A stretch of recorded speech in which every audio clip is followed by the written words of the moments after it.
e, e outros temas relativos à engenharia de telecomunicações e indústria de telecomunicações. E convidamos a todos que queiram participar da nossa divisão, que façam uma inscrição com a Juliana aqui na secretaria do clube, e estaremos abertos à participação de quem assim o desejar. Hoje nós vamos fazer vamos ter uma palestra aqui de introdução à inteligência artificial, a famosa IA em português e AI em inglês, né? E com o Flávio Mossaf. O Flávio Mossaf também é da nossa divisão, de participante da nossa divisão chamada DET, né? De Eletrônica e TI. E o Flávio Mossaf também incorpora a função de secretário da DET. O Flávio Mossaf é analista de computação, ele é doutorando em engenharia de defesa no IME, ele trabalha há mais de 20 anos na área de engenharia de computação. Então, vou pedir ao Flávio que comece a sua palestra e iniciamos.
Então, pessoal, boa noite a todos. É um prazer para mim estar aqui falando com vocês sobre um tema tão importante, né, para a nossa sociedade, que é inteligência artificial.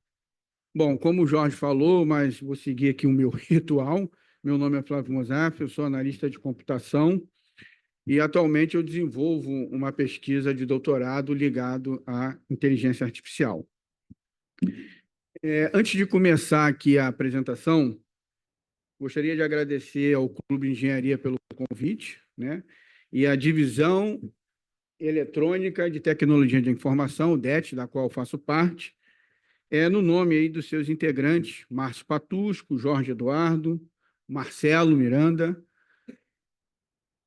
Renaud Linhart, acho que eu acertei, né, Renaud? Miguel Sampaio e o Gilberto.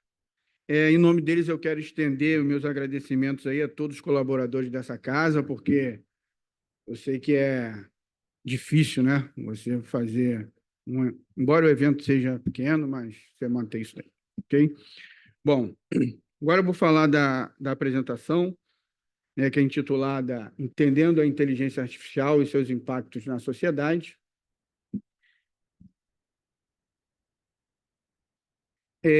Eu dividi essa apresentação em 4 tópicos, tá? Histórico e conceitos, primeiro tópico, que acho importante a gente dar uma contextualizada no que é inteligência artificial. Depois eu vou falar um pouquinho dos aspectos regulatórios no mundo, né, como um todo, o que está acontecendo no mundo. Depois os impactos no mercado de trabalho. E depois minhas conclusões de que a gente pensa do futuro. Esses 4 temas são, né, muita informação. Então, acho que o meu desafio vai ser falar aqui em 30 a 40 minutos sobre cada um desses temas, certo? Bom, como tudo começou, né? Vamos falar um pouquinho do histórico da inteligência artificial, Primeiro, ali em 1940, esses dois cientistas, né, Walter Pitts e Warren McCallum, eles publicaram um artigo demonstrando que os circuitos, né, de computação, de eletrônica, na verdade, porque ainda não tinha ainda a computação, poderiam funcionar como os neurônios, né, as redes que hoje a gente chama de redes neurais, que foi esse artigo aí. Isso contribuiu bastante, né, para o crescimento da inteligência artificial. Na sequência, não tem como a gente deixar de falar do Turing, né, do Alan Turing, desculpa, que também publicou um artigo chamado ali Computing Machinery de Inteligência, e, na verdade, esse artigo deu origem ao filme chamado O Jogo da Imitação, até sublinhei ali, está em inglês, né? The Imitation Game. E a ideia dele, nesse artigo, né? E depois todo mundo sabe do filme, ele ajudou a vencer a guerra, que ele construiu uma máquina que conseguiu decifrar os códigos dos nazistas, era fazer com que uma máquina pudesse executar as tarefas de um ser humano. Por isso que era o jogo da imitação. Tinha uma terceira pessoa que tinha que descobrir se aquela máquina, se quem estava respondendo às perguntas que ele fazia era uma máquina ou era uma pessoa humana. Então, ele contribuiu muito nesse sentido. Depois vem esse John McCarthy e o Minsky, em 1956. Nesse momento surge o termo inteligência artificial, que foi um evento que eles fizeram, se reuniram 10 cientistas nesse Dartmouth, que é uma universidade, para tentar verificar se era possível a máquina aprender, né, e executar tarefas que o ser humano executava. Eles ficaram 2 meses lá reunidos, houve muito investimento, mas aí, como eles queriam resultados rápidos, acabaram não tendo tanto sucesso, mas eles criaram hoje a gente está vendo, um grande campo de estudo, que é a inteligência artificial, né? Depois disso, teve um período de 1956 até 1986 de pouco investimento, né? Os investidores, como eles queriam resultados rápidos, eles acabaram diminuindo o investimento, e ali a Ásia, principalmente o Japão, começou a crescer, principalmente na questão de automação. E aí os Estados Unidos, através da agência chamada DARPA, Agência de Defesa, triplicaram o investimento em pesquisa ligadas à computação, inteligência artificial, que inclusive dali saiu a internet, né? Que é agora me fugiu o nome dele. Oi? Não, a internet, e teve agora me fugiu o nome do criador, que ele fez parte dessa agência, e aí cresceu. Em 1986,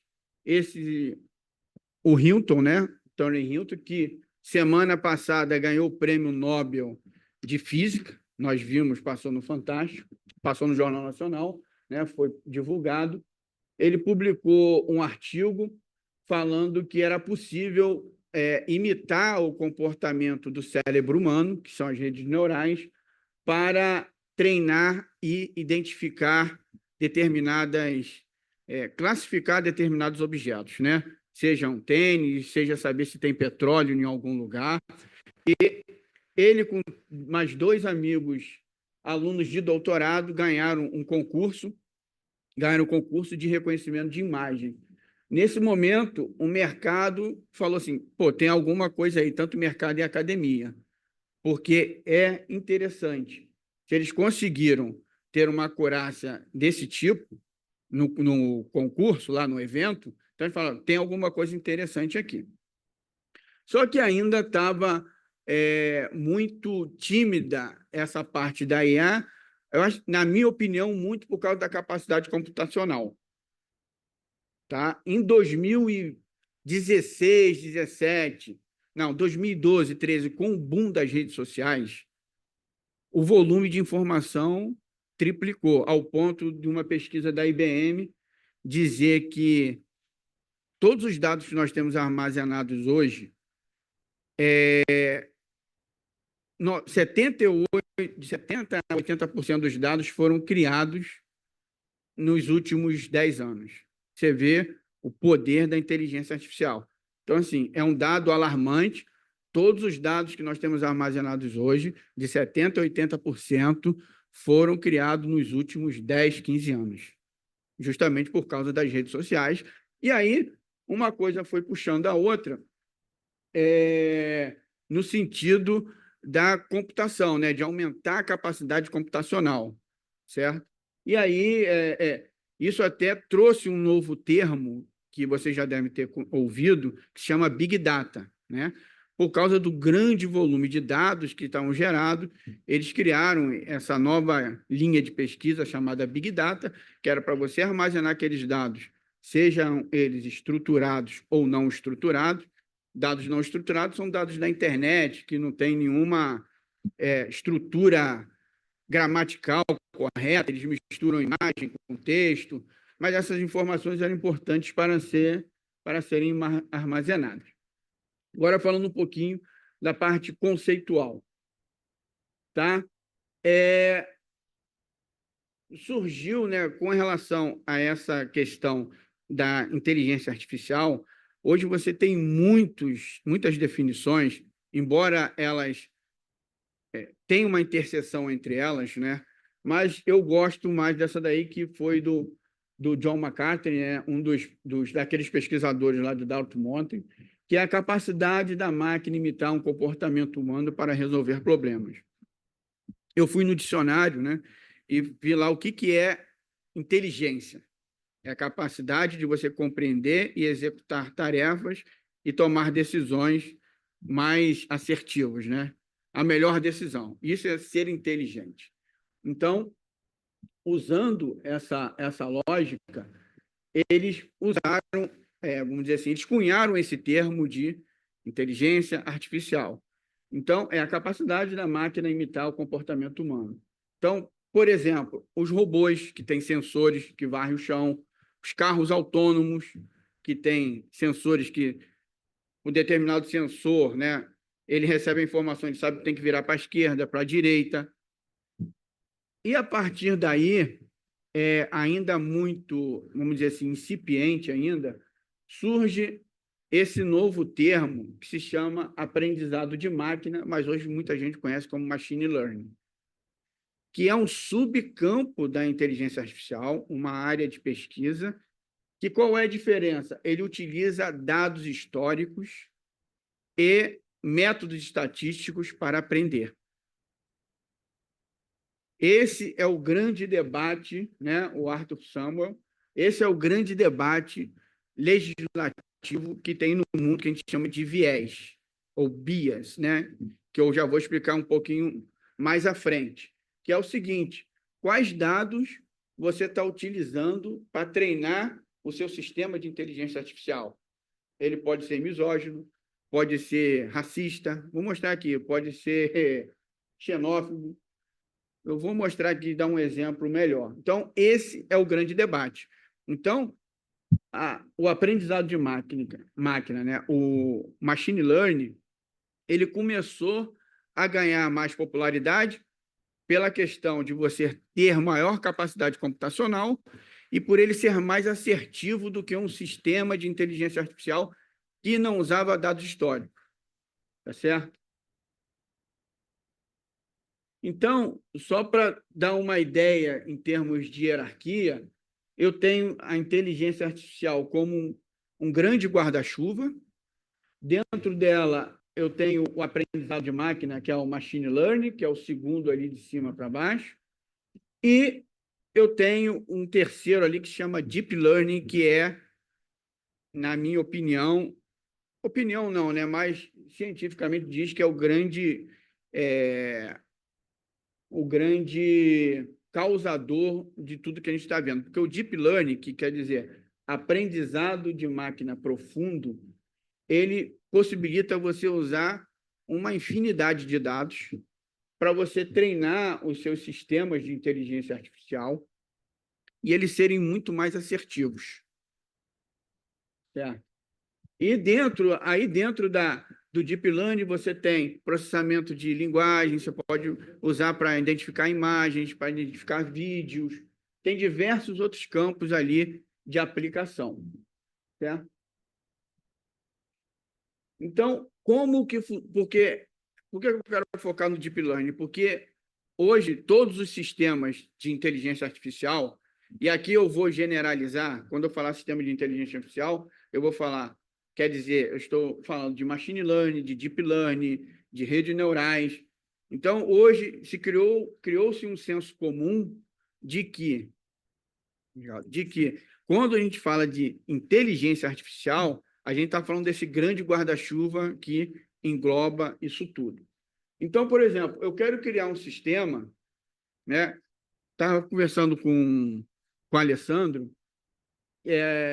para identificar se um determinado terreno tem petróleo ou não. Mas aqui eu vou mostrar como eu quero treinar um sistema para identificar se uma nova imagem é um tênis ou não. Então, o que eu tenho que fazer?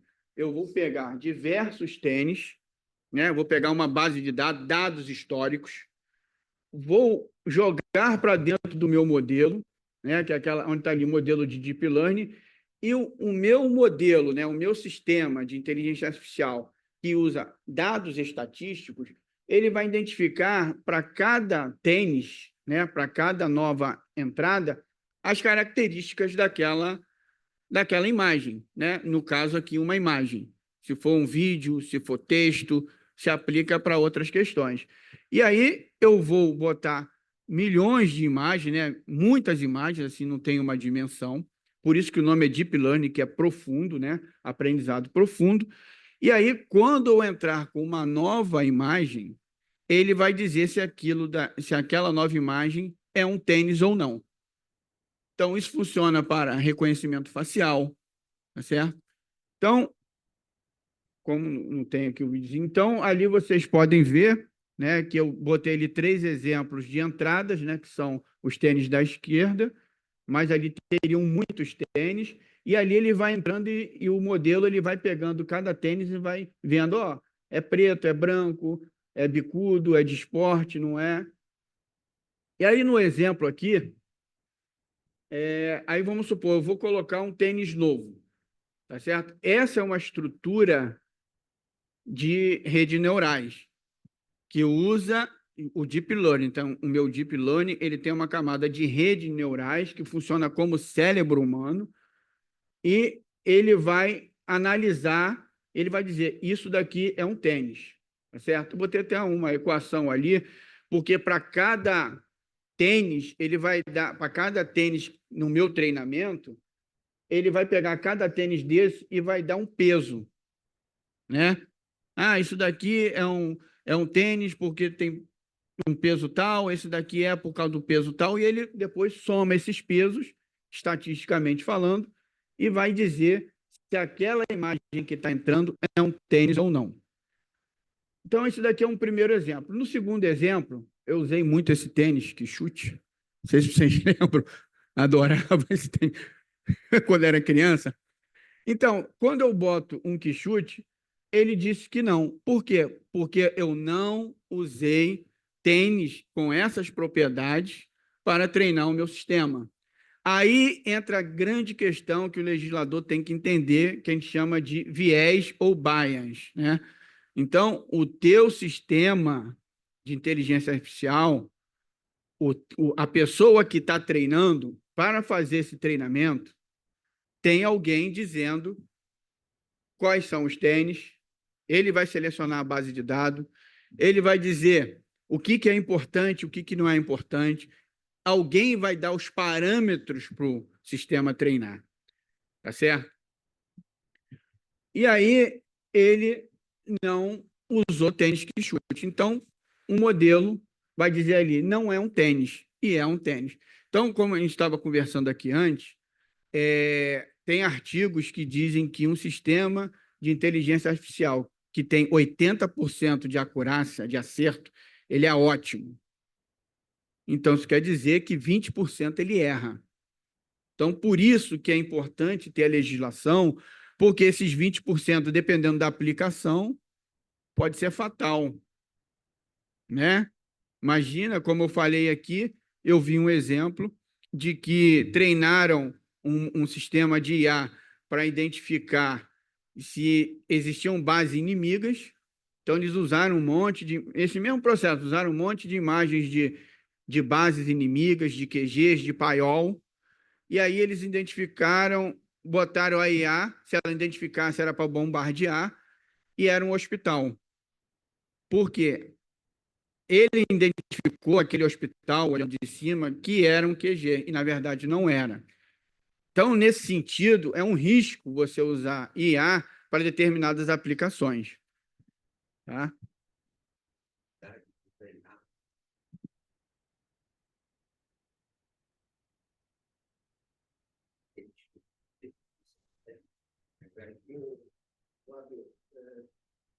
Como a gente está transmitindo pela internet, Sim. Ah, tá. Tá. Tá bom. Anota aí. Desculpa. Então, vamos seguir aqui. Então, esse daqui é um processo, dando rapidamente, até para vocês entenderem o todo, como que é o processo para eu treinar um sistema de inteligência artificial de qualquer natureza, seja um chat GPT, que é a IA generativa, porque ela gera texto, porque ela gera imagem, né? Que é um novo segmento, que é baseado no Deep Learning. Então, eu preciso definir a base de dados, eu preciso implementar as regras, isso uma pessoa, um ser humano. Depois eu vou treinar esse sistema e vou entrar com novas informações, novas hipóteses, para ver se ele está bom.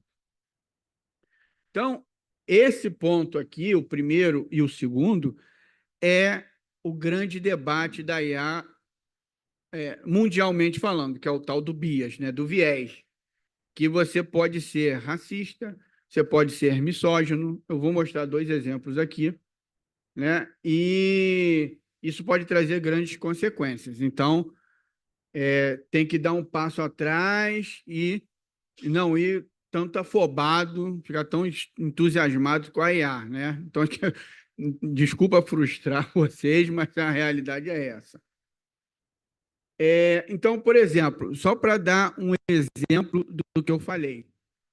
Isso daqui foi em 2020, 2022, 2021.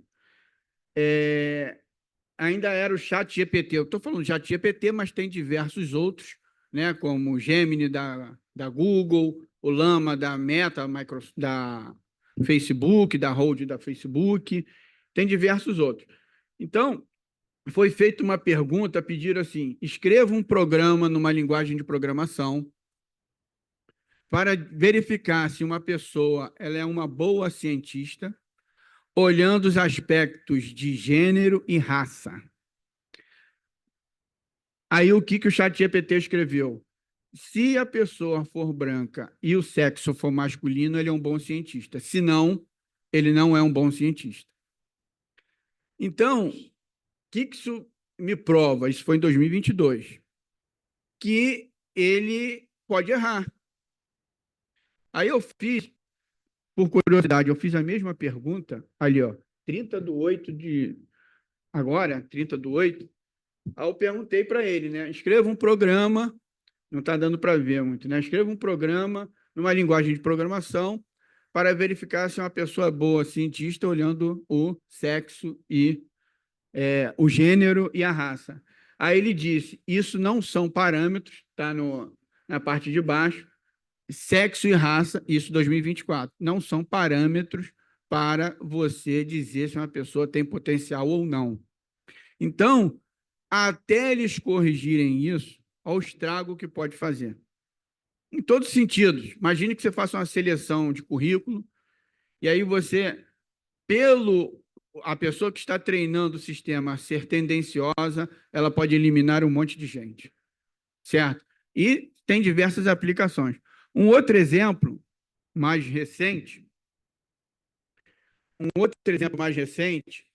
isso daí foi do dia 8/10, a notícia do Jornal Nacional, daquele cientista que eu falei que ganhou o Nobel de Física, né? O último que eu mostrei ali na história.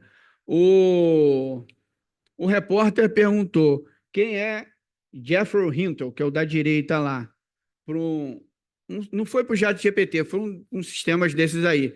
Aí está escrito ali, parece que houve um pequeno engano, eles não ganharam o prêmio Nobel. Aí, isso, 30/8. Aí ele fez a mesma pergunta, quem é o cientista George Hinton? Aí o sistema disse, eles foram que ganharam o prêmio Nobel em 2024. Totalmente contraditório. Nós estamos falando de 30/8/2024. Então, assim, não dá para você botar todas as cartas nisso, embora a mídia, né? Todo mundo tá um alvoroço, tudo, IA vai resolver tudo, vai acabar com todos os empregos, aquele filme lá do Exterminador do Futuro. Isso, para mim, não rola. Bom, agora eu queria falar um pouquinho dos aspectos legislativos, tá? Hoje, nós já temos a lei que chama EU, em inglês, né? EU Act, da União Europeia, que trata sobre inteligência artificial. Já existe a lei, foi publicada em agosto, foi 15 de agosto, está ali, né? Em agosto. Eles começaram em 2018, a União Europeia é composta por 27 países, finalizaram em 23 e teve, acho que, 31 mil emendas são 27 países, né? Tiveram 31 mil emendas e eles têm até 3 anos para se adequar. Então, alguns pontos dessa lei, a lei de inteligência artificial, que eles têm para regular, eles regularam ela. A lei ela é disposta em riscos. Então, você tem um risco baixo, você tem um risco moderado, risco alto e risco inaceitável. Então, assim, o que é um risco inaceitável? Reconhecimento facial. Justamente por causa do viés, certo? Eles verificaram que 90% das pessoas de pele clara conseguiam entrar nas instituições públicas. E somente 34% das de pele negra conseguiam entrar, eram barradas. Justamente por causa, seja uma tendência, o treinador lá do sistema ele está sendo tendencioso, ou eles não usaram muitas informações de raça para treinar o modelo. Então, por conta disso, né, a União Europeia barrou, isso é risco alto, reconhecimento facial em locais públicos, somente para questões de terrorismo ou de defesa. Uma outra questão que eles também barraram, né, a gente falou aqui no início, eu falei aqui informalmente, foi a questão das armas, né? Usar a inteligência artificial para questões de defesas, de armas, ela disparar sozinha, identificar um inimigo e disparar. Como nós falamos, um sistema de IA com 80% de acurácia é ótimo, é excelente, então tem 20% de erro. Aonde que esses 20% de erro pode ser fatal, tá certo? E também eles barraram algumas questões da parte da medicina, né? Porque também um erro de um sistema desse também pode ser fatal. A questão dos riscos altos, né? Eles também, um ponto que eu achei importante, eu até estava falando aqui mais cedo, eles limitaram a atuação das Big Techs dentro dos países da União Europeia para não asfixiar o comércio local, porque não dá para competir com eles, né? A quantidade de informações que eles têm, se a gente pensar hoje, rede social, Instagram, Facebook é da Meta, LinkedIn é de uma empresa americana, Twitter, que agora é o X, é lá do Elon Musk, né? Tem mais alguma? O WhatsApp é da Meta também. Então, a quantidade de informações que eles têm e podem manipular de forma indevida, inclusive isso foi uma pauta do debate aqui, né, falando assim, em regra geral, não poder, né, a Meta utilizar o Instagram, as informações que estão ali para treinar os seus modelos de inteligência artificial, gerou um debate muito acalorado, porque eles acham, porque os dados não são deles, né? Eles acabam cedendo a uma plataforma para a gente manipular os dados. Mas os dados são deles? Na minha opinião, não. Certo? O risco moderado são esses, pegando o exemplo como o ChatGPT, que, por exemplo, ele tem que informar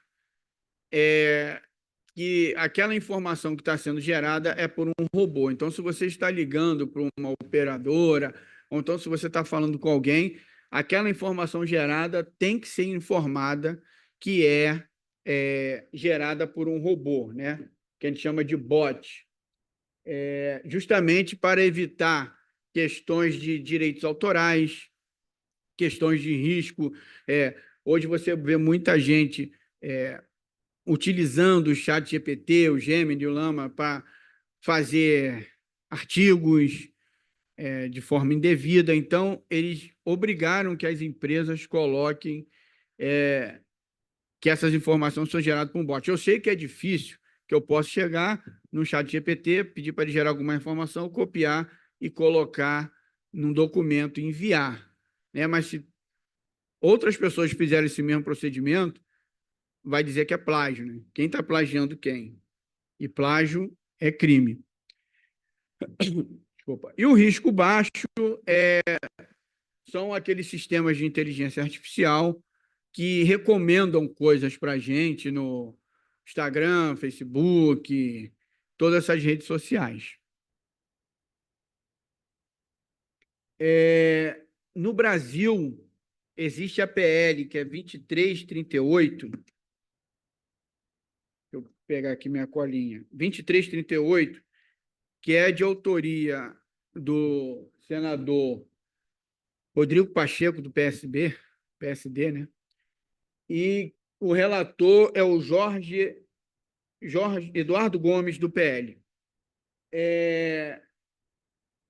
Existe já um debate, né? Hoje nós já temos com 442 emendas, se eu não me engano, 442 emendas, pedidos de alteração na lei, e esse órgão em ANPD, eles estão querendo ser o regulador da inteligência artificial no Brasil. Por quê? Porque a União Europeia, desculpa, a União Europeia, cada país da União Europeia vai ter que criar uma agência para regular a IA dentro do país deles. E aí entra uma questão que é até conceitual, né? Porque a IA ela é mundial. Então, assim, o conceito, se a gente for seguir, como Marcelo até postou uma vez, a gente for seguir na linha da União Europeia, a gente vai ter que ter os mesmos conceitos. O que é inteligência artificial, o que é machine learning, o que é rede social, o que é redes neurais, até para poder regular e as empresas que forem operar nesse sentido aqui, ela ter uma base jurídica. Que eu não posso dizer que há no Brasil uma coisa, que na Europa há outra, que na América do Norte há outra, na Ásia há outra, embora na Ásia, principalmente na China, eles já estão com esse movimento, o regime lá é diferente, né? Então eles podem impor o que eles quiserem, mas na União Europeia, como eu falei, eles estão criando agências para regular a IA, né? Então, qualquer mudança no sistema, qualquer alteração feita, eles têm que informar quais foram os dados que eles treinaram, que é a questão do viés, como eu venho falando aqui. Então, qual informação você utilizou para treinar o seu modelo? Isso está tão em evidência no mundo, ao ponto da academia ter criado um novo campo de estudo chamado IA explicada. Né? Lá no inglês eles falam Explainable AI, que é justamente para acabar com essas coisas tendenciosas. Porque, primeiro, a IA pode errar, e segundo, ela pode ter sido treinada de forma tendenciosa. Então, pode causar danos absurdos com relação a isso.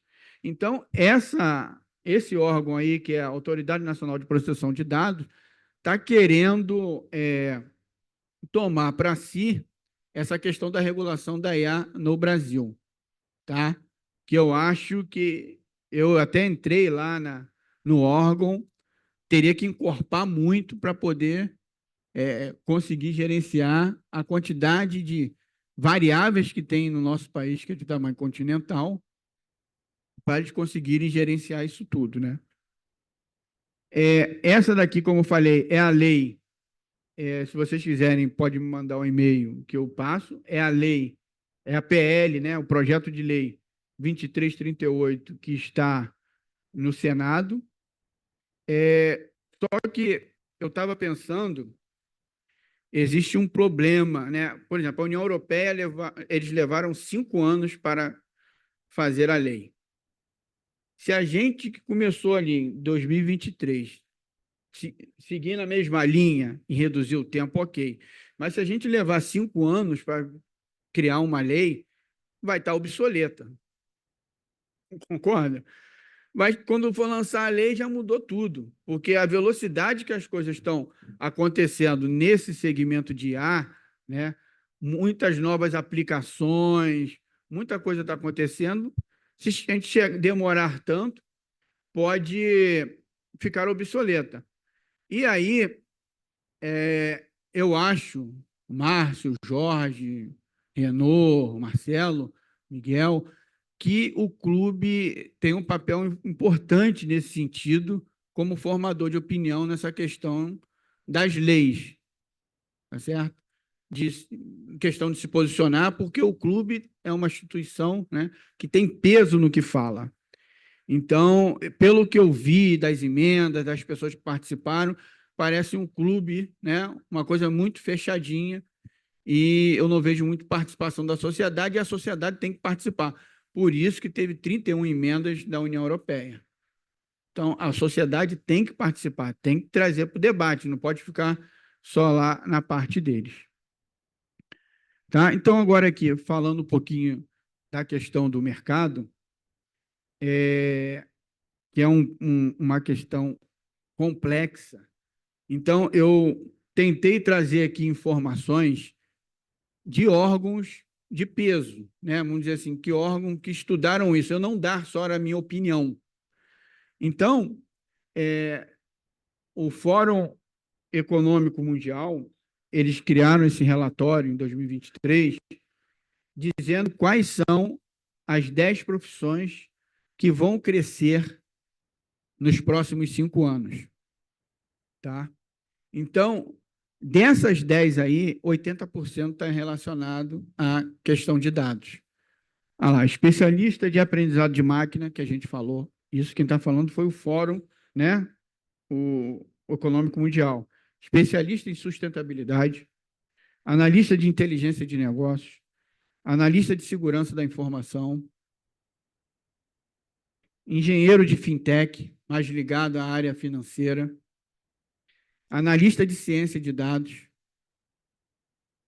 engenheiro de robótica, especialista em Big Data, que eu falei aqui mais cedo, por causa do grande volume de dados que nós estamos gerando, operador de equipamento de máquina agrícola, nem tudo está perdido,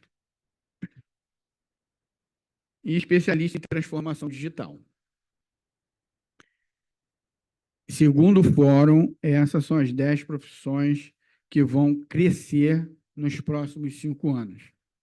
Então, aí, a gente dá para ver um problema, no meu ponto de vista, agora eu vou dar a minha opinião, principalmente na profissão 6, porque para você formar uma pessoa dessa, que é um cientista de dados, ele tem que saber estatística, tem que saber programação e tem que conhecer muito bem o ambiente que ele está, né? Seja medicina, seja RH, seja logística, seja petróleo, seja segurança da informação. Então, como que você forma uma pessoa dessa? Você não consegue, são no mínimo 7 anos para você formar uma pessoa dessa. Certo? E aí ele também falou as 5 profissões que tem um risco de não vai acabar a profissão. Tá? Não vai acabar, mas tem um risco de diminuir em função da inteligência artificial. Caixa de banco, a gente já vê isso, né? Só você olhar para um banco há 30 anos atrás e olha agora, mesma coisa a linha de montagem. As pessoas falam, pô, os carros chineses são mais baratos. Olha a linha de montagem. Não tem quase gente lá. Não tem quase pessoas. Então, o custo, certo? Funcionário de serviços postais, digitador de dados e secretariado. A tendência é diminuir. Isso segundo o Fórum Econômico Mundial, né? Que eles olham como um todo, não olham só determinada região. Mas nem tudo está perdido, eu vou mostrar já já. Agora, segundo a OIT, né, Organização Internacional do Trabalho, eles também fizeram esse relatório aí, IA generativa e os trabalhos, uma análise global do potencial e os efeitos da quantidade e da qualidade dos trabalhos. São as profissões que tendem a cair, a serem eliminadas. Caixa de banco, parece até que é um copy-paste, né? Contabilistas, operador de call center e secretariado. Então, operador de call center. Eu odeio falar com robô, né? Odeio, prefiro, vou logo no 9 que eu quero falar com uma pessoa. Não gosto de ficar aperte 1, aperte 2, aperte 3, eu prefiro 9, eu quero falar com a pessoa. Então, essas empresas na Europa vão ser obrigadas a dizer, quando você fazer contato, seja por chat, seja por áudio, que elas estão falando com um robô e dar a opção dela falar com uma pessoa humana. Lei, é lei, então não tenho que questionar. E aqui não está dando muito, acho que não ficou muito visualmente, mas aqui é um retrato desse mesmo relatório da Organização Internacional, que ele diz os impactos da IA nos países. Da direita para a esquerda, ele fala o seguinte: os países de baixa renda, está ruim de ver, né, Márcio? Da esquerda para a direita, a primeira coluna, desculpa, da esquerda para a direita. Não, da esquerda para a direita, não está funcionando. Os países de baixa renda, eles têm um impacto, a IA vai impactar em 0,4% dos empregos. E aqui são as ocupações, ó. Programador, e ali ele separa por mulher e por homem, né? O laranjinha é mulher e o azulzinho é o homem.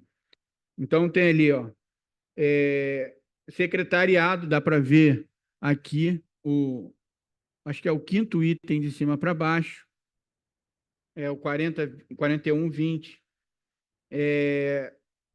Banco, né? Banqueiros, contabilista, ótimo, isso aí. E os países de alta renda, né? Os países de primeiro mundo, a IA vai impactar em 5,5% dos trabalhos. Então, e ali os países emergentes, que eu acho que é onde nós nos quadramos, é 1,3% nos próximos 5 anos. Eu acho que isso daí traz um alerta no sentido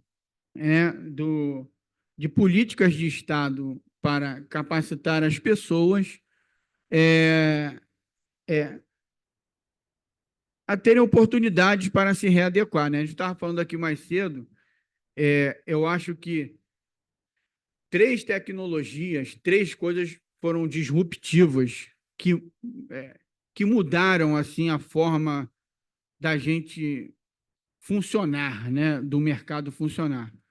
Carvão, por causa da Revolução Industrial, a eletricidade. Então, assim, antes as pessoas tinham que ir nas estradas para acender o lampião, né? Para ficar aceso lá as ruas. E o que essas pessoas fizeram depois que entrou a eletricidade? A computação também foi disruptiva. A eletricidade ainda mais ainda porque a sociedade ela teve que se moldar, né? Então, muitos criaram novos negócios à noite que não tinha. Então, muita coisa mudou. E, na minha opinião, a IA vai nessa linha. Vai ser disruptiva nesse sentido, tá? Pode até parecer um exagero, mas eu acho que, pelo que eu tenho estudado, pelo que eu tenho visto, né, nós temos visto aí, ela vai ser disruptiva nesse sentido, porque os modelos de negócio vão ter que se adequar à própria internet. A internet, hoje a gente faz muita coisa pela internet. Você vai no banco pela internet. A gente não tinha segurança e hoje a gente não precisa mais ir lá fisicamente, em tese, né? Então, eu acho que a IA, nesse sentido, também vai ser uma tecnologia disruptiva, e embora a gente esteja, o nosso país esteja ali nas 2 colunas da esquerda para a direita, se assim a gente pode dizer, é importante que as autoridades tenham clareza de investir e ter políticas públicas para minimizar essa questão, né?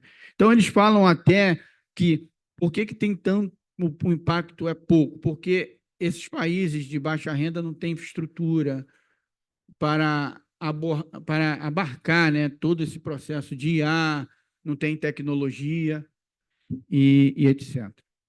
Bom, pessoal, eu acho que eu queria agradecer aqui ao Márcio mais uma vez, ao Jorge, Marcelo, Renaud, Miguel, Gilberto e a Juliana ali, que foi muito importante, me ajudou bastante, tá bom? Obrigado.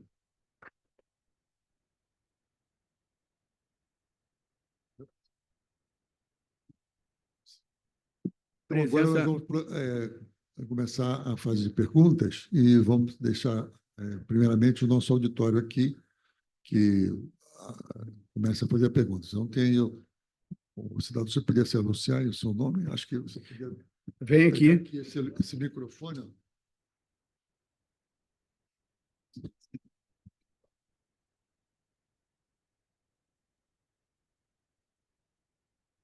Boa noite a todos. Meu nome é Alessandro. Eu presto serviço para a Petrobras e a minha dúvida foi quando estava fazendo os dados de entrada ali no modelo Deep Learning, ao invés de eu mostrar para ele o que é um tênis, eu não poderia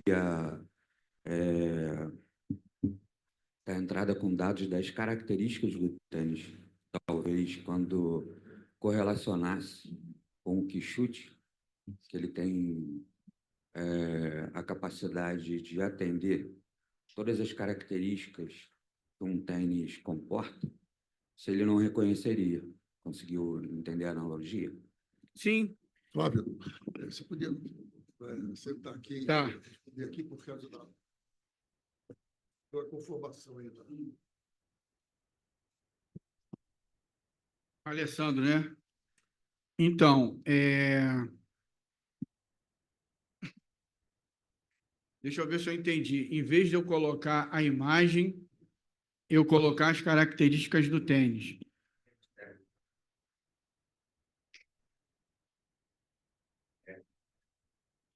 O que acontece? Nesses treinamentos, é tudo matemática, né? Ele converte aquela imagem em uma matriz. Eu ia trazer esse exemplo aqui, mas acho que iria talvez confundir, porque o público é diverso, confundir mais do que ajudar. Então, ele converte aquela imagem em uma matriz matemática, aonde ele dá peso para cada pixel daquele ali. Então, se a cor é mais acentuada aqui, ele dá uma característica aqui. Se a cor é mais menos acentuada aqui, ele dá um peso menor aqui, certo? Nesse sentido que você está falando, eu não sei se poderia, porque seria texto, né? Não sei se está dizendo assim, eu entraria com texto em vez de uma imagem. Eu diria as características do tênis, né? Tem que ter um tamanho ali de 30, de 10, 15 centímetros, 20 centímetros, uma altura tal. E aí, novos tênis que eu fosse inserir no meu sistema, ele, através dessas características, ele teria uma acurácia maior, vamos dizer assim. Eu não sei se é possível, mas, assim, por isso que é difícil você... Essa é a grande dificuldade. Você tem que ter muitos dados históricos para você ter a maior variedade de exemplos possíveis. Então, assim, não dá para você treinar com tudo. Por isso que ela tem 20% de... eu estou chutando lá em cima, né? Um sistema de inteligência artificial que tem 80% de acertos é excelente, tá? Justamente porque, será que você usou todos os dados? Será que você selecionou os parâmetros corretos, mais próximos daquela realidade que pode dizer que aquele tênis, que aquela nova imagem é um tênis ou não? Não sei se eu me fiz esclarecer, tá? Renault. Fala no microfone. Sempre no púlpito, por favor. Depois, Renault. Desculpa, foi levantado um assunto. Eu acho que botar o assunto, passar para o outro. Assim, entendeu? Eu só acho que vai ficar muito longo, né? Tem que tomar um show. Não, você pergunta depois, sem problema. Primeiro, agradecer ao Engenharia e também ao Flávio. Excelente palestra. E no dia 28 de novembro, já estamos organizando a FLIV, e ele vai ser um dos participantes, junto com o Márcio Patusco. Eu fiz algumas perguntas aqui. Aí você, na medida do possível, pode falar sobre ela. Uma, eu acho que você um pouco falou, mas qual o impacto positivo e negativo para os trabalhadores? Eu sou do Instituto Telecom e também do Sintel Rio, tá? Por isso que meu viés aqui vai ver que muito em cima da questão de capacitação, de mercado de trabalho. Qual o impacto positivo e negativo para os trabalhadores? Quais mais impactados? Você já colocou um pouco, mas eu queria que pudesse discorrer um pouco mais. Haverá maior concentração de mercado devido à inteligência artificial? No caso do Brasil, né? Quais vão ser as oportunidades do Brasil em relação ao desenvolvimento e em relação à redução da desigualdade social? Uma coisa que eu não entendi muito bem, eu gostaria que você aprofundasse, é aquele ali aqueles percentuais, 0,4, 1,5, que me parece muito positivo, né? Parece assim, vai ter esse impacto, o impacto aqui nesses países menos desenvolvidos vai ser menor do que os países desenvolvidos, se eu entendi muito bem. Aí eu queria compreender melhor por que isso aconteceria e qual é o nível, que para mim isso está ligado ao nível de capacitação, né? Então, qual é o nível de capacitação no Brasil em relação à IA, né? Qual o investimento o Estado, né, a União, o Estado está fazendo hoje em relação à capacitação, olhando para o futuro, na inteligência artificial? E no caso do mercado internacional, qual o papel que o Brasil pode ter no mercado internacional de IA? Tá? São essas perguntas. São muitas perguntas. Eu Eu acho que eu consigo ia fazer outro seminário, mas falar tudo. não, eu fiz um conjunto porque depois guarda, ele seleciona o que ele achar melhor. Ah, não é para responder todas, não? Não, o que você considerar que é possível responder, Ah, então vou falar. se não dificulta aí Não, para vou todo. falar de um modo. Vou falar de um modo geral, então. Com relação aos países, com, com relação ali ao 0,4% nos países de baixa renda, isso está muito ligado à infraestrutura.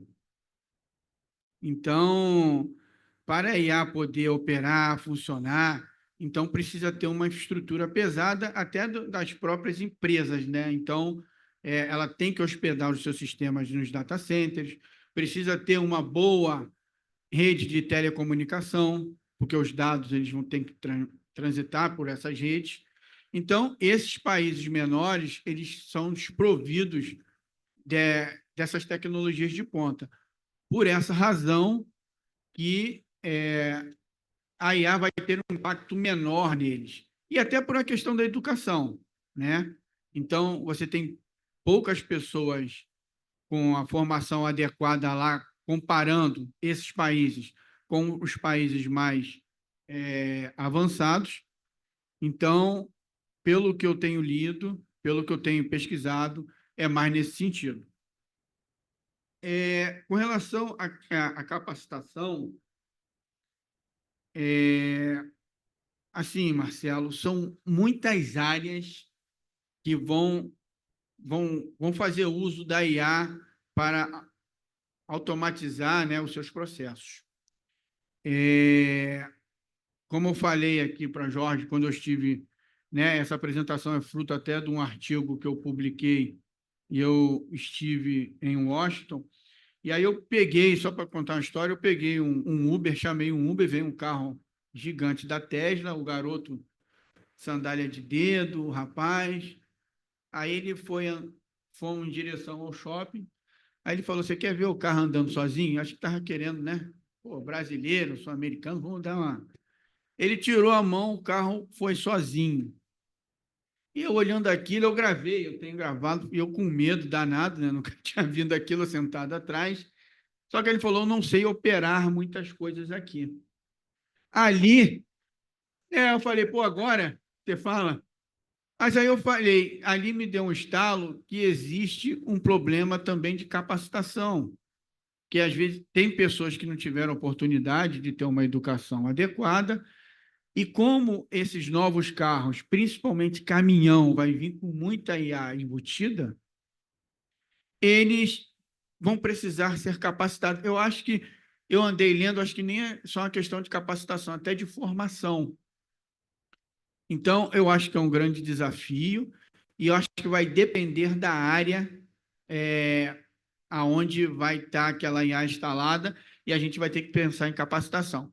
E para fechar, com relação ao Estado, né, ao governo, eu acho que nós já temos a cultura de não investir em desenvolvimento de pesquisa, felizmente, né? A gente tem muitos cientistas se formam aqui e vai embora, e a gente perde, mas eu acho que até em função dessa lei, dessa PL que está sendo feita, eu acho que o governo tinha que investir nesse sentido, principalmente essas grandes empresas, né?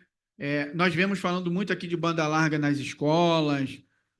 Essas grandes empresas poderiam fazer políticas públicas, principalmente nessas áreas carentes, para começar a introduzir essas pessoas que não vão conseguir ter acesso à informação nesse sentido, que tem que ter, às vezes, em muitos casos, uma base matemática muito grande, para poder pensar no futuro, que essas crianças, esses adolescentes, que são o futuro.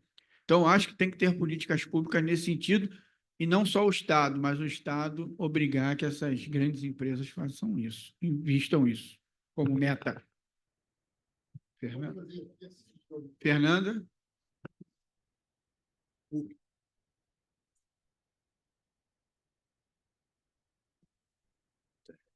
Boa noite aí a todos, tudo bem? Francisco Costa, coordenador da DTED Energia Clube de Engenharia. Eu tenho 3 perguntas a fazer, vou ser sucinto, fazer um resumo delas. A primeira, eu tenho visto um debate muito grande, né, embate no LinkedIn de pessoas criticando as ferramentas de captação de emprego, de currículo GUP, Kenobi, dizendo que às vezes elas são eliminadas, né, tendo um currículo bom, elas são eliminadas pelo robô da IA da plataforma, né, que você bota o teu currículo lá com dados, nome, salário, pretensão salarial, enfim e tal, e isso pode derrubar um bom candidato. Então, eu vejo debates de pessoas dizendo, não, eu passei lá no processo, pô, mas como é que tu conseguiu vencer? Não, agora tem um método lá, tal de palavras-chave, enfim, para se poder vencer a plataforma. Eu não acho uma coisa justa. A segunda questão é sobre como também, questão 2, tá? Pergunta 2. Como está sendo essa parte no ambiente acadêmico de alunos fazendo trabalhos de conclusão de curso em chat GPT? É uma polêmica muito grande, né? Que o cara vai lá, enfim, aí já tem professores pegando alguma coisa, enfim. Então, como está esse tipo assim, de dinâmica, se é ético ou não, tá? E a terceira pergunta sobre a parte também do Comitê Nacional, né, de Proteção de Dados, como é que é? Autoridade Nacional, perdão, a ANPD, né? Autoridade Nacional de Proteção de Dados, que eu vi uma matéria interessante falando sobre a Meta, né? Que é Meta, né? Que é do Facebook, Instagram, que cobrou, né? Ações e providências, é, dizendo que um relatório lá que saiu que eles estavam passando alguns dados que não eram corretos, né? Alguns dados do cidadão brasileiro. Então, qual é o papel que eu vejo que essa autoridade nacional é recém-criada? E o que que você acha desse viés, né? E são essas as minhas 3 perguntas. Ok. Com relação à questão do currículo, dessa seleção, é o que eu acabei de falar aqui. Eles são, assim, isso o LinkedIn é uma empresa americana. Existe pelo que eu tenho lido, existe uma tendência do Biden, né? Ele já criou uma comissão para seguir a lei da União Europeia, porque não existe ainda uma lei. Então, vamos dizer que o LinkedIn estivesse na Europa e esse processo fosse feito na Europa. Eles teriam que dizer quais os dados eles utilizaram para treinar o sistema dele para dizer que uma pessoa está habilitada ou não.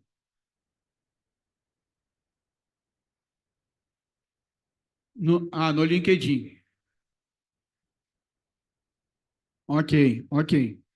Então, assim,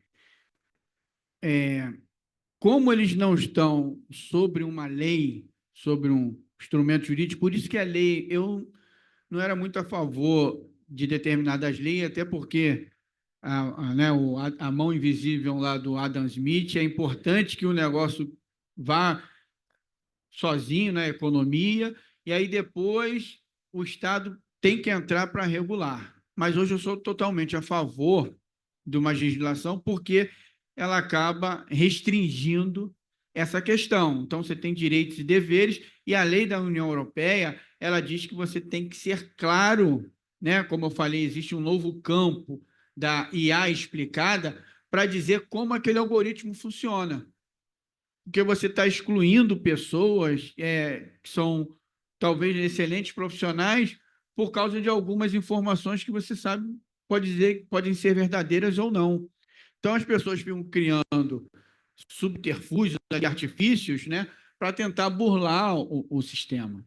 Então, hoje, essas plataformas, no Brasil, eles não são obrigados a explicar, porque não tem uma lei determinando isso, e na maioria dos outros países também não, só os países da União Europeia que tem que dizer, tá?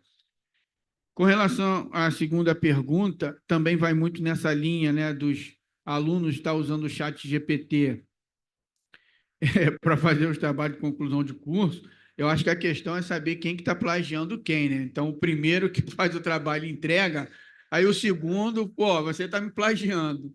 Então, assim, primeiro que não é ético. Aí já entra o debate ético. Então, por isso que tem que ter uma lei para dizer isso, porque isso é antiético e o chat GPT, na União Europeia, eles têm 3 anos para implementar, efetivar essa lei, tem que dizer que aquela informação, eu não sei como eles vão ter que fazer isso, foi gerada pelo chat GPT. Ele pode copiar e colar num Word, mas assim, é complicadíssimo. Posso responder a terceira? Tá. Ou seja, assim, existe a questão ética, só para finalizar.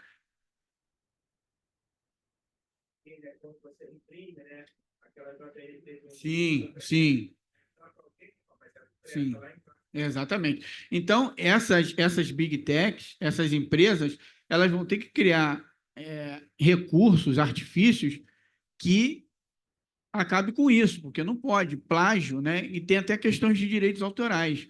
Porque se 10 pessoas fizerem a mesma pergunta para o chat GPT, ele vai dar a mesma resposta. E aí as provas todas iguais. Aí complica. E a terceira, da Autoridade Nacional de Proteção de Dados, eles estão querendo assumir esse papel de protagonista, se foi o que eu entendi que você perguntou, com relação à regulação da IA, tá certo? Mas ainda não tem nada definido. Eu acho que tem que ser uma estrutura muito maior, porque assim, a gente não tem noção do que está por vir, no sentido da IA generativa, né? Ao ponto de você falar assim, aquele quadro ali foi gerado pela IA ou foi por um pintor? Então, eu posso pegar um modelo, botar aquelas imagens dos quadros que estão ali, treinar um modelo e ele fazer uma nova pintura.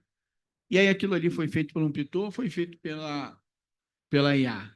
Então, tem que ter uma legislação, na minha opinião, para tratar disso, e eu não acho, pela estrutura que tem hoje a Autoridade Nacional de Proteção de Dados, a mais adequada para ser o fiscalizador, né? Porque vai ter que fiscalizar. Eu não sei como, vai ter que ter órgão, a agência vai ter que fiscalizar, como a gente tem hoje a Anatel, todas essas agências. Eu não sei como. Agora o Márcio Patusco vai fazer a pergunta lá do Porto.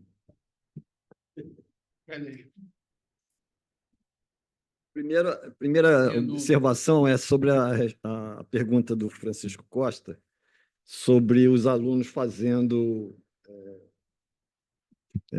trabalhos usando o chat GPT. Só que já tem uma inteligência artificial que identifica os alunos que estão fazendo baseado numa outra inteligência artificial. Tá? Então, já tem notícias de que existe uma inteligência artificial que identifica quando o aluno está copiando de uma outra inteligência artificial. Então, a coisa é complicadíssima, né? Mas eu tenho aqui 3 perguntas, né? E você responde tudo junto. A primeira é sobre as críticas que surgiram logo depois da aprovação do Act da Comunidade Europeia sobre Inteligência Artificial. E algumas empresas baixaram o cacete em cima da Comunidade Europeia da aprovação da lei, inclusive a Ericsson. Tá?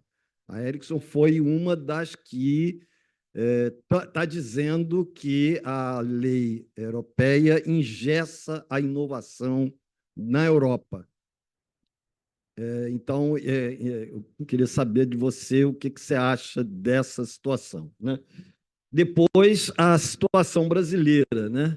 Nós vamos fazer o que aqui no Brasil, né? Será que não seria interessante fazermos igual fizemos com a LGPD, né? Pega a francesa, coloca as nossas características dentro da lei francesa. Na verdade, a lei europeia foi baseada na lei francesa, né? No insumo francês, e com isso a gente não precisa de 5 anos. A gente pode dar uma melhorada em termos de prazo, baseado numa coisa que não precisa ser inventada desde o início, né? A gente pode colocar a nossa característica dentro de uma lei existente. E a terceira pergunta é a seguinte: é quase uma provocação para você, de nós da área de telecomunicações, né? Aonde inteligência artificial em telecomunicações pode ser vantajosa e interessante para ser aplicada, né? Telecomunicações tem a opção de processos, né?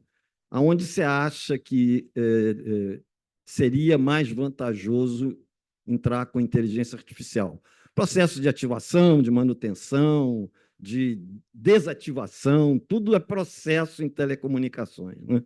Então, onde é que poderia ter esses processos serem, na verdade, utilizados por inteligência artificial?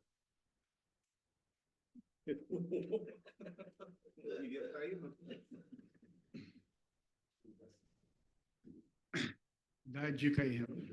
Bom,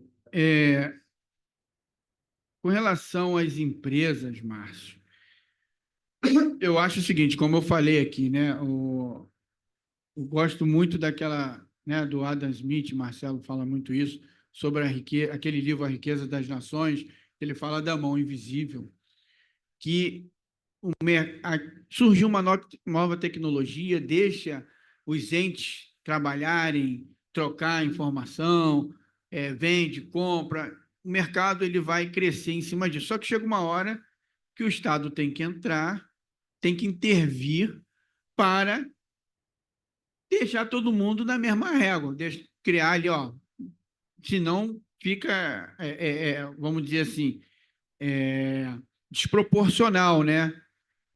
Então, eu acho que as empresas, eu li bastante sobre isso também, elas estão criticando muito porque eles colocam determinados freios. Então, por exemplo, nenhum país da União Europeia pode ter mais reconhecimento facial público. Então, o que os caras investiram para fazer os reconhecimentos faciais? Se não for por uma questão de segurança e terrorismo, e agora eles vão ter que tirar o investimento. Então, assim, a lei é complexa, é gigante, né?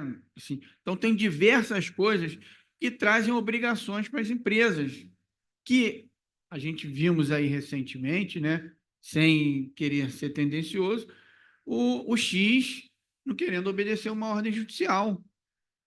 Tem que ter representante no Brasil se você quer operar aqui, ponto. Não dá para questionar, não tem que questionar. Então, eu tenho visto muitas empresas, a própria Microsoft, né, como eu falei aqui antes, a União Europeia ela quer blindar, de certa forma, as suas empresas também, porque não dá para competir com uma Google, com uma Meta, com um X, porque os caras têm um volume de informação gigantesco para treinar os modelos e tem um investimento absurdo. Então, não tem como você competir com esses caras, né?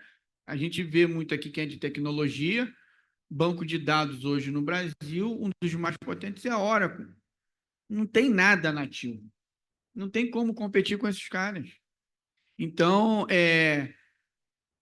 na minha opinião, pelo que eu tenho estudado, o desconforto das empresas é muito mais porque eles precisam, como é que eu posso dizer? Rezar aquela cartilha para não ultrapassar muito. Com relação à PL, eu acho que é uma tendência nossa, né? A lei da inteligência artificial no Brasil, eu acho que é uma tendência nossa de acompanhar a lei europeia, até para não ficar inventando. Que, como eu falei, se a gente demorar 5 anos, quando ela for lançada já vai estar caduca. Não vai servir mais para nada, porque a quantidade de informação, de novas tecnologias, novas abordagens vão surgir, ela não vai estar mais adequada. Mas, por um outro lado, Márcio, como eu falei, eu acho que o clube, como instituição, né, a gente aqui, pode tentar entrar nesse debate que hoje ainda está muito restrito, né? É o Rodrigo Pacheco, que é o autor, e o Eduardo Gomes, do PL, que é o relator. Então, fica muito restrito a eles. Então, assim, eles têm que ouvir a sociedade. Ele tem que ouvir o que a gente acha, o que concorda. Então, eu acho que o clube, Jorge, por ser o clube, ter um papel forte na sociedade nesse sentido, acho que pode se posicionar nesse sentido. Com relação à telecomunicação, Márcio, eu acho que acho que é a mais difícil, porque são muitas nuances, acho que essa é a pegadinha, mas eu acho que muitas questões relacionadas a defeitos, né, que precisam ser identificados, eu acho que, falando como um todo, né, o suporte dessas redes de comunicação, de telecomunicação, eles são muito reativas. Então, se dá um problema, eu preciso abrir um chamado, ir lá para depois resolver e tem que analisar. Eu acho que, com todos os problemas, pensando em IA, que já existiram, nós temos essa base de dados desses problemas. Eu não sei como implementar isso. E eu tenho a solução, eu posso usar esses dados históricos de problemas com as soluções para tentar acelerar esse processo de uma manutenção numa rede de telecomunicação, vamos assim dizer, né?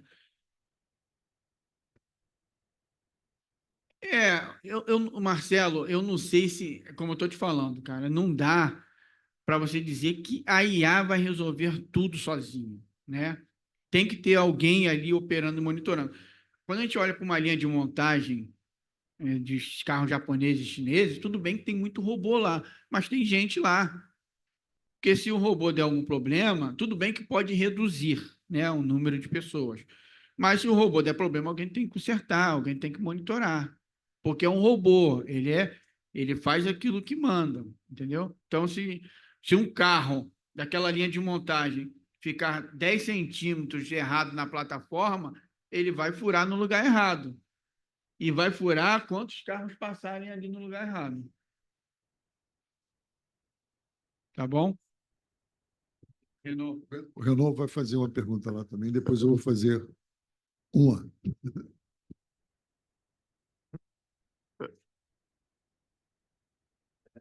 Eu não vou fazer bem pergunta, eu vou falar algumas coisas e aí você me diz. Uma coisa que eu queria falar em relação à tua pergunta, né? Na década de 70, eu comecei a fazer um doutorado em inteligência artificial. Parei, porque fui fazer outra coisa.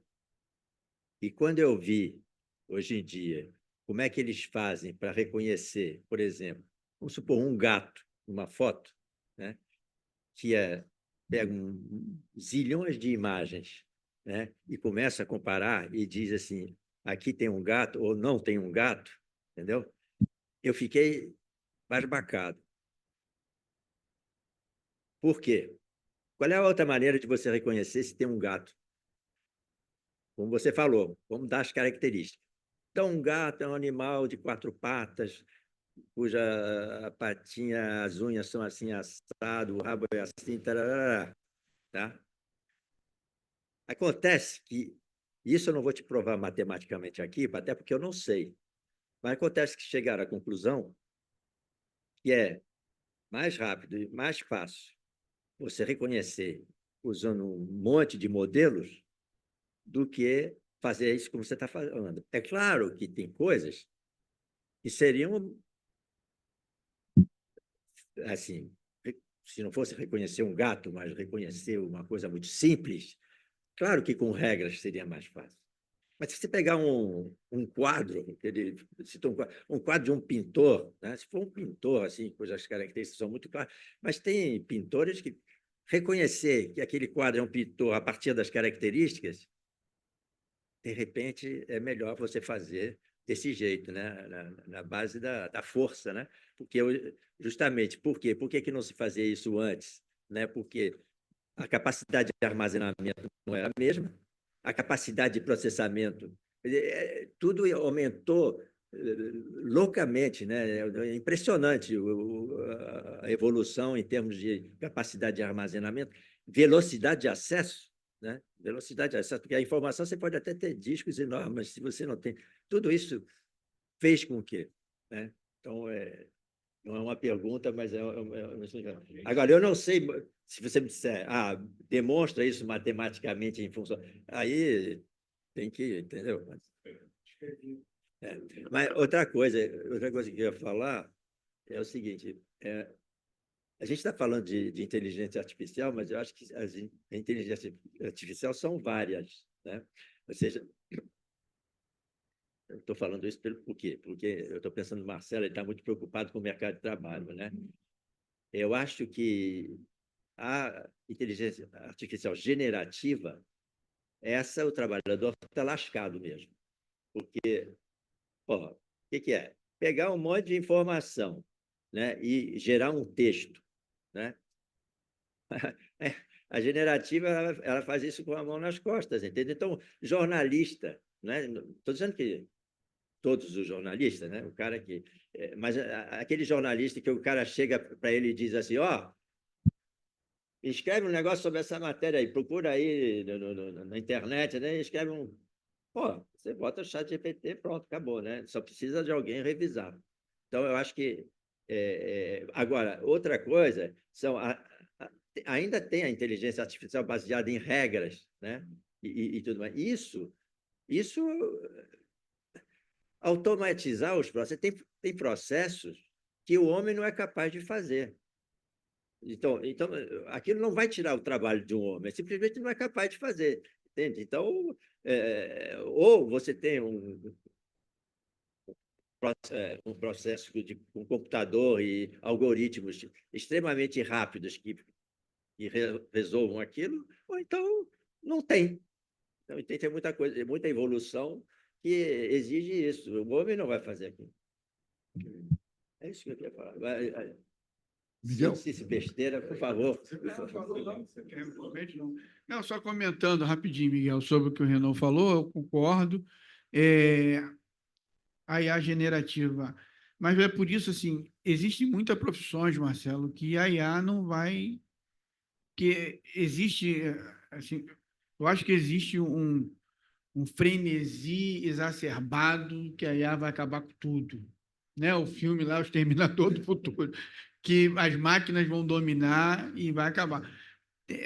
Tem um outro relatório que eu não trouxe, que tem profissões como poeta, músico, né? Roteirista, tudo bem, o ChatGPT pode fazer um roteiro de uma novela, são coisas muito particulares que não tem como o ChatGPT suprir. Agora, não, a IA como um todo, né? Eu estou falando aqui do ChatGPT. Agora, muitas profissões repetitivas, eu volto a falar, se a gente olha para uma linha de montagem há 50 anos e olha para uma linha de montagem de um carro agora, não tem aquilo ali. A imagem vale mais do que 1000 palavras. Só você ver. É robô puro, são poucas pessoas na linha de montagem. Agora, o Estado, né? Eu acho que o Estado tem que fazer políticas públicas, de alguma forma, para capacitar as pessoas para o novo, como foi na eletricidade, como foi na computação, né? Assim, as pessoas têm que se capacitar. A gente tem que lembrar também que a gente tem que lembrar também que o capitalismo ele depende de consumo. Se começar a ceifar todos os consumidores, como é que vai acabar o capitalismo? Como é que o capitalismo vai se virar? Como é que vão acumular? Hã? Então, o negócio vai chegar numa hora que vai ter que parar. Você tá, hã? Bom, o Miguel faz a pergunta aí. Bom, boa noite a todos. Agora, eu vou te dar os parabéns porque a palestra foi muito boa. E até vou dizer por quê que me chamou a atenção. Eu acho que essa questão da inteligência artificial chega na questão filosófica também, entendeu? Você falou em política pública, você falou em ética, né? Então, isso tudo envolve uma questão muito mais abrangente. Para falar a verdade, você até me botou mais interessado nessa questão de inteligência artificial. Porque o pessoal fala em inteligência artificial e fica todo mundo assim vidrado nesse negócio de inteligência artificial. Eu acho que a inteligência artificial, como diz, né, o Nicoleles, Miguel Nicoleles, não é inteligência nem artificial, né? Ele faz essa definição, entendeu? E aí o negócio é o seguinte: você começa a projetar um sistema, entendeu? Que ele não é completo, ele nunca vai ser completo, porque ele insere dúvidas. Ele, como você falou, 20% no melhor sistema, não é isso? 20% sem a chance de erro dele, né? Aí, tem uma pergunta técnica também, tem muitas outras coisas aqui, mas eu vou falar uma pergunta técnica que é o seguinte: quando você tem um GPT, eu nem sei se pode fazer isso, porque eu já trabalhei com sistemas assim de lógica, né? E quando você tem o site GPT, né? Aí você tem um determinado problema, né? Você não pode usar um outro, eu não sei qual é o nome do outro, tem outro aí que você falou que é do Gemini, não sei o quê, para os dois cruzarem, 2 ou 3 cruzarem, e lá na frente você diminuir a possibilidade de erro. É uma questão. Está entendendo o que eu estou falando? Estou. Entendeu? Você diminui a possibilidade de erro. Isso aí eu acho uma coisa plausível. A outra coisa uma das coisas que eu já falei, parabéns, porque me colocou mais interessado na questão da inteligência artificial, na discussão disso aí. Não que eu esteja interessado nisso, não. É porque eu sempre falo o seguinte: a inteligência, a tecnologia não salvará a humanidade. Pode até destruir a humanidade. Entendeu? Então, essa questão da inteligência artificial vai ter que ser bem discutida com a sociedade, levando em consideração as questões técnicas, éticas, para a gente resolver. Isso aí vai dar uma confusão danada, né? Sabe disso, né? Vai. Entendeu? Como é que tu vai fazer? A lei aqui... pode ser.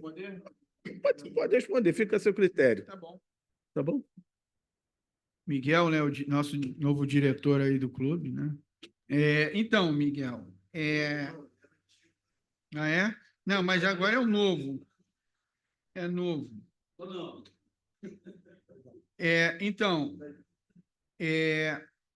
você falou assim, se eu cruzar o chat GPT com os outros sistemas similares para reduzir a probabilidade de erro, para aumentar a chance de acerto.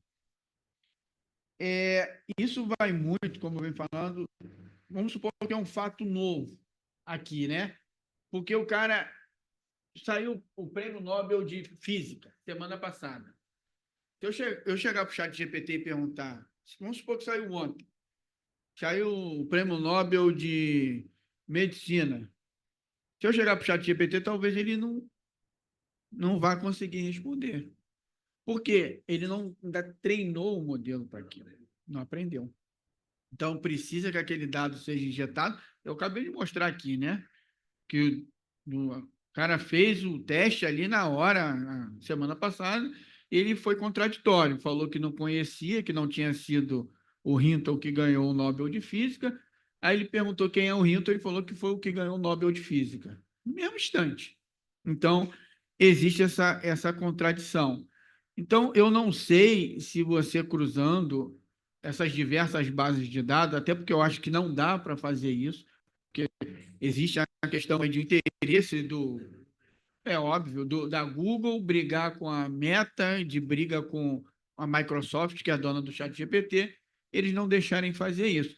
Mas eu volto a dizer que existe a possibilidade de erro.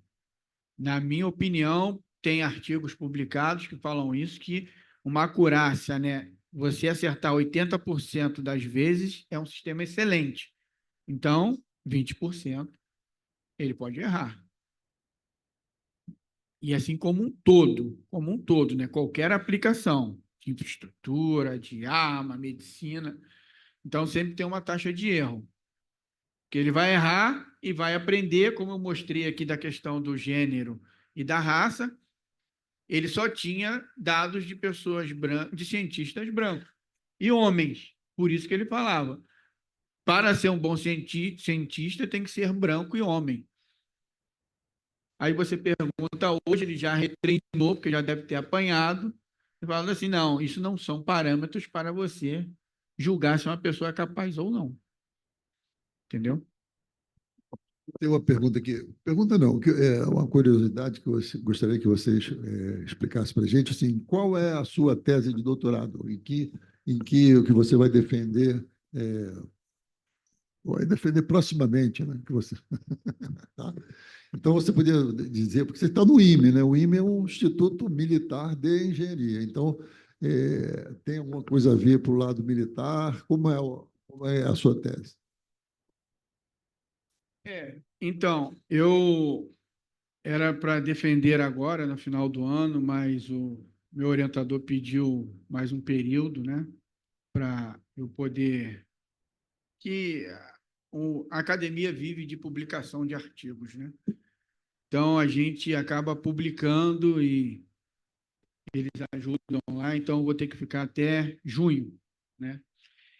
A minha tese, né, ela já está praticamente fechada, ela é ligada a essa questão de IA, voltado para essa questão de militar, mais de comando e controle, né? Inclusive, teve uma matéria aqui no clube falando sobre isso, que é a forma de como eu consigo ajudar uma pessoa a interpretar melhor uma mensagem.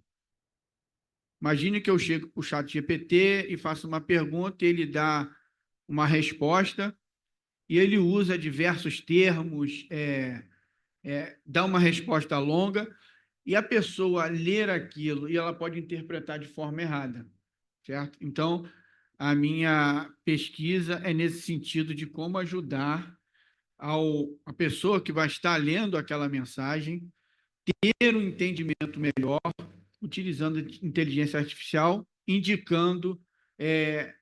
Porque você ler um texto é uma coisa, você entender a outra é totalmente diferente. Não sei se estou me fazendo entender. Porque você lê, você vai ler aqueles símbolos. Agora, a semântica daquela mensagem pode ser totalmente diferente. Então, a minha pesquisa é nesse sentido. Por quê? Porque os militares eles fazem muitas operações e as operações de comando e controle, que são essas operações, por exemplo, teve uma enchente no Rio Grande do Sul e ali você viu diversas organizações trabalhando juntas, Exército, Marinha, Corpo de Bombeiro, Defesa Civil, e cada um tem um vocabulário. Então, se eu falo fogo, para o bombeiro, está pegando fogo. Se eu falo fogo, o cara do exército entende, ele acha que tem que atirar. Então, como que eu... É engraçado, mas é uma realidade. Como que eu consigo conciliar esses diversos vocabulários dessas organizações de modo que eles consigam ter mais efetividade na comunicação? Entendeu? Não sei se foi claro?